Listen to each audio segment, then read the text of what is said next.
Okay, we're going to get started here. Now, according to the directions, we're going to place the gelatin into a bowl or stand mixer along with half cup of the water. And you're going to have the whisk attachment standing by. That's basically this. So we're going to take a half a cup of this cold water. And what I do with that is I just kind of hold my hand. And you don't want the ice in there. But we're just going to. Now also too, being a chef, if you're going to do things, do them correctly. The proper measurement is you always want to measure things at eye level. Deceptively, if you put it down and you're pouring down on it, you're basically going to underpour or sometimes overpour as well. So I'm going to sit this on this, and I can tell that that is half a cup. And I'm going to go ahead and pour that into the mixer. Okay, next step is we're going to take the 3 packets of the gelatin and we're going to pour that into that ice cold water. And what we're doing this is we're what's called blooming the gelatin. So what that's going to do is that's going to absorb the water and thicken that up for us.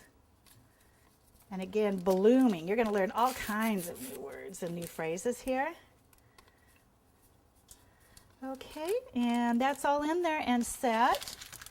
And what I'm going to do is I'm going to take that whisk and we're just going to stir that up a little bit to make sure that that's all covered. Okay, looking good. Okay, next step, in a small saucepan, we're going to combine the remaining half cup water, granulated sugar, corn syrup, and the salt. And we're going to place that over medium heat. This has already been set, and cover and allow to cook for 3 to 4 minutes. So we're going to go ahead and do that right now. And everything's been pre-measured out. So the half cup of water again, we'll go ahead and measure that out. And again, make sure those ice cubes don't fall in there. And I'm going to get down at eye level on this. For those of us that are short, it's not a long ways down. Okay, and again, I'm going to check that. Now, as I look at that eye level, let it kind of settle for a minute. Perfect. Okay, we're going to pour that in. Okie doke. All right, and next we're going to add our granulated sugar, which is, this is our refined sugar.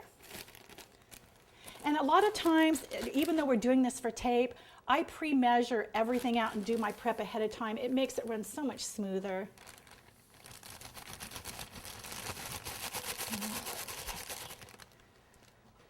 And again, we're going to take our whisk and we'll kind of like stir that in there a little bit. Get that broken up. And that's why, again, why I like the refined sugar, because it does dissolve a lot more quickly. And you're not working against yourself. I like to work smart, not hard. All righty. Okay. And the next is the corn syrup. And we will grab our spatula. And we're going to go ahead and add that in. And you want to make sure that you do scrape all of this out because it was pre-measured. Every bit of it needs to go into that pan. And there we go. And again, we'll go ahead and mix that up. And we'll give it another little whisk. There we go. The last thing we're going to add is the salt.